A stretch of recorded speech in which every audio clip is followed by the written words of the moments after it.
Welcome to day 1 of our DSSB Special Educator 2026 master course. आज हम start करने वाले हैं चाइल्ड डेवलपमेंट से। और बिलीव कीजिए, अगर आप चाइल्ड डेवलपमेंट स्ट्रॉन्ग कर लेते हैं तो आगे एजुकेशनल साइकोलॉजी और पेडागोजी के बहुत सारे टॉपिक्स ऑटोमेटिकली इजी लगने लगेंगे। तो चलिए शुरू करते हैं। सबसे पहले समझते हैं चाइल्ड डेवलपमेंट होता क्या है। सिंपल लैंग्वेज में बोले तो बर्थ से लेके मैच्योरिटी तक बच्चे में जो चेंजेस आते हैं उन्हें चाइल्ड डेवलपमेंट कहते हैं। ये चेंजेस सिर्फ बॉडी में नहीं आते, बच्चा कैसे सोचता है, कैसा फील करता है, कैसे दूसरों के साथ एडजस्ट करता है, ये सब भी डेवलपमेंट का पार्ट है। जैसे एक बेबी पहले क्रॉल करता है, फिर खड़ा होना सीखता है, फिर वॉक करता है। नेक्स्ट, बहुत सारे स्टूडेंट एक कॉमन मिस्टेक करते हैं। वो सोचते हैं कि हाइट और वेट बढ़ाना ही डेवलपमेंट है, लेकिन ऐसा नहीं है। मान लो एक बच्चा पहले बहुत शाय था और क्लास में बोलता नहीं था। धीरे धीरे उसका कॉन्फिडेंस बढ़ गया और वो क्लास डिस्कशन में पार्टिसिपेट करने लगा। ये भी एक डेवलपमेंट है। इसलिए डेवलपमेंट का मतलब सिर्फ बॉडी का ग्रो करना नहीं, बल्कि पूरी पर्सनैलिटी का डेवलप होना है। अब आते हैं सबसे इम्पोर्टेंट टॉपिक पर, ग्रोथ और डेवलपमेंट। ग्रोथ का मतलब होता है फिजिकल चेंजेस, जैसे हाइट बढ़ना, वेट बढ़ना, बॉडी साइज इंक्रीज होना। ये चीजें मेजर की जा सकती हैं। लेकिन डेवलपमेंट का मतलब है ओवरऑल चेंज, जैसे थिंकिंग इंप्रूव होना, इमोशनल मेच्योरिटी आना, सोशल स्किल्स डेवलप होना। एक लाइन याद रखना, हर ग्रोथ डेवलपमेंट का पार्ट है, लेकिन हर डेवलपमेंट ग्रोथ नहीं होता। अब बात करते हैं डेवलपमेंट के प्रिंसिपल्स की। सबसे पहला प्रिंसिपल है डेवलपमेंट इज कंटिन्यूअस, मतलब डेवलपमेंट एक दिन में नहीं होता और ना ही किसी एज पर कंप्लीटली स्टॉप हो जाता है। दूसरा प्रिंसिपल है इंडिविजुअल डिफरेंसेस, हर बच्चा यूनिक होता है, सेम एज के दो बच्चे भी सेम स्पीड से नहीं लर्न करते। तीसरा प्रिंसिपल है सीक्वेंस, बच्चा पहले क्रॉल करेगा, फिर स्टैंड करेगा, फिर वॉक करेगा, डायरेक्ट रनिंग स्टार्ट नहीं करेगा।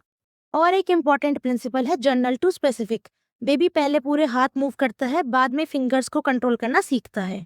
अब सवाल आता है कि डेवलपमेंट को अफेक्ट कौन करता है। सबसे पहला फैक्टर है हेरिडिटी, मतलब जो क्वालिटीज हमें पेरेंट्स से मिलती हैं। दूसरा फैक्टर है एनवायरनमेंट, घर का एनवायरनमेंट, स्कूल का एनवायरनमेंट, फ्रेंड्स, सोसाइटी, सब डेवलपमेंट को इन्फ्लुएंस करते हैं। मान लो दो बच्चों की इंटेलिजेंस सेम है, लेकिन एक को सपोर्टिव एनवायरनमेंट मिला और दूसरे को नहीं। दोनों का डेवलपमेंट अलग हो सकता है। इसलिए ही साइकोलॉजिस्ट कहते हैं development is the result of heredity plus environment.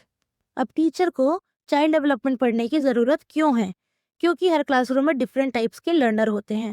कोई फास्ट लर्नर होता है, कोई एवरेज, कोई एक्स्ट्रा सपोर्ट डिमांड करता है। और अगर टीचर चाइल्ड डेवलपमेंट को समझ जाता है तो वो बच्चों की नीड्स को बेटर आइडेंटिफाई कर सकता है। और स्पेशल एजुकेटर के लिए तो ये नॉलेज और भी ज़्यादा इंपॉर्टेंट हो जाती है। तभी वो लर्नर के अंडरस्टैंडिंग लेवल को समझ के, उनके इंडिविजुअल डिफरेंसेस को समझ के और उनके ऊपर एप्लीकेबल टीचिंग मेथड लगा के एक इंक्लूसिव एनवायरनमेंट क्रिएट कर पाते हैं।